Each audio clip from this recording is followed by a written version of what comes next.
दोस्तों, क्या आपने कभी सोचा है कि जंगल में लाखों घास की पत्तियां होती हैं, हजारों हिरन होते हैं, पर शेर सिर्फ कुछ ही क्यों? आखिर नेचर का ये बैलेंस बनता कैसे है?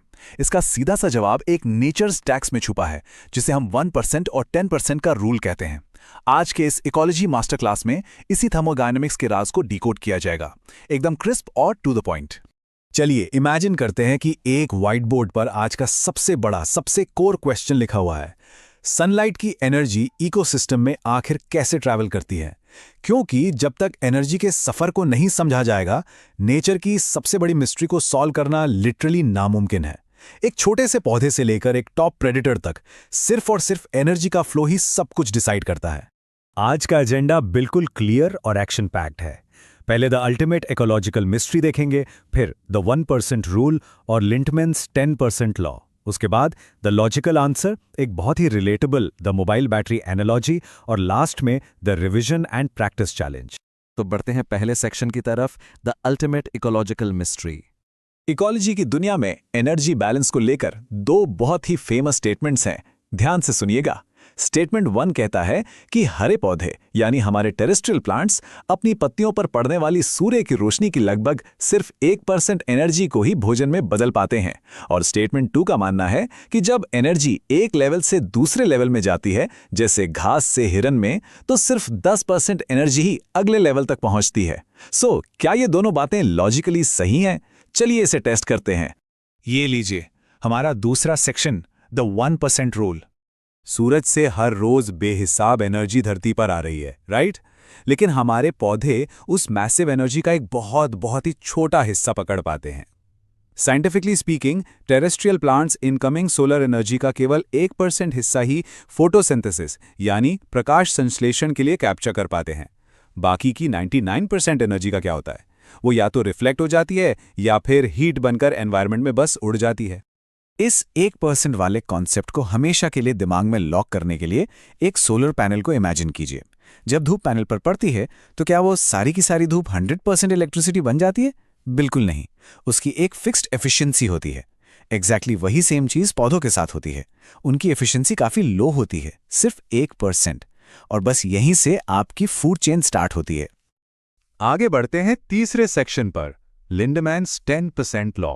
ये इकोलॉजी का एक ऐसा फंडामेंटल सच है जिसे नेचर्स टैक्स भी कहा जाता है।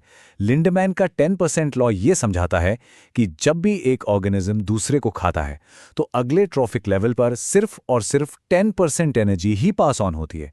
बाकी की 90% एनर्जी वो रास्ते में ही गायब हो जाती है, मेटाबॉलिक प्रोसेसेस के कारण। ये कोई मामूली टैक्स नहीं है, ये हर सिंगल स्टेप पर होने वाला एक मैसिव एनर्जी लॉस है। इस ब्रेकडाउन को थोड़ा लॉजिकली समझते हैं। जब एक हिरन घास खाता है तो घास की 100% एनर्जी उसे नहीं मिलती। वो हिरन उस एनर्जी का 90% हिस्सा चलने फिरने, सांस लेने, खाना पचाने और अपनी बॉडी हीट मेंटेन करने में तुरंत खर्च कर देता है। सिर्फ 10% एनर्जी ही उसके शरीर में टिश्यू या मांस के रूप में स्टोर होती है।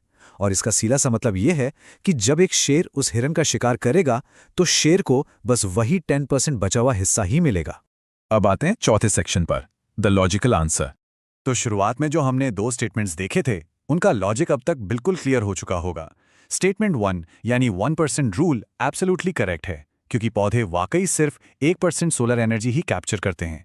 और स्टेटमेंट 2 भी 100% करेक्ट है, क्योंकि इकोसिस्टम में एक लेवल से दूसरे लेवल पर एनर्जी ट्रांसफर ठीक 10% ही होता है। नेचर स्ट्रिक्टली इन्हीं दो लॉस पर काम करती है। और पता है सबसे बड़ा टेकअवे क्या है? ये दोनों रूल्स जीवन का संतुलन यानी बैलेंस ऑफ लाइफ बनाए रखने के लिए एब्सोल्युटली एसेंशियल हैं। ये स्ट्रिक्ट थर्मोडायनामिक रूल्स ही असल वजह हैं कि फूड चेन्स ऐसे ही एंडलेसली लंबी नहीं हो सकती। हर स्टेप पर इतना ज्यादा एनर्जी लॉस होता है कि 3 या 4 स्टेप्स के बाद अगले जीव के लिए एनर्जी बचती ही नहीं। इसीलिए एक जंगल में लाखों पत्तियां और हजारों हिरन तो मिलेंगे, लेकिन शेर सिर्फ और सिर्फ गिनती के ही होंगे। चलिए 5वें सेक्शन पर चलते हैं, द मोबाइल बैटरी एनालॉजी। इस कॉन्सेप्ट को लाइफ लॉन्ग याद रखने के लिए एक मोबाइल बैटरी वाली एनालॉजी परफेक्ट है। जैसे फोन यूज करने पर बैकग्राउंड वाले ऐप्स लगातार बैटरी ड्रेन करते हैं, ठीक वैसे ही फूड चेन में आगे बढ़ने पर ऑर्गेनिजम्स की daily life activities energy drain करती हैं। जैसे 5% बैटरी पर फोन ज्यादा देर तक नहीं चल सकता, ठीक वैसे ही एनर्जी पूरी तरह ड्रेन होने के बाद एक फूड चेन और लंबा स्ट्रेच नहीं हो सकता। ये एनालॉजी बिल्कुल हिट करती है कि नेचर का बैटरी सिस्टम आखिर चल कैसे रहा है। और अब final section, revision and practice challenge. इस प्योर कॉन्सेप्ट को इंस्टेंटली याद रखने के लिए एक सुपर सिंपल निमोनिक लीजिए। Entry equals 1%, transfer equals 10%। यानी जब एनर्जी सूरज से इकोसिस्टम में एंटर करती है तो वो सिर्फ 1% होती है, और जब वही एनर्जी आगे एक जीव से दूसरे जीव में ट्रांसफर होती है तो वो 10% होती है। ये सिंपल ट्रिक इकोलॉजी के ऐसे सवालों को चुटकियों में सॉल्व कर देगी। और अब वक्त है एक फाइनल थर्मोडायनामिक चैलेंज का।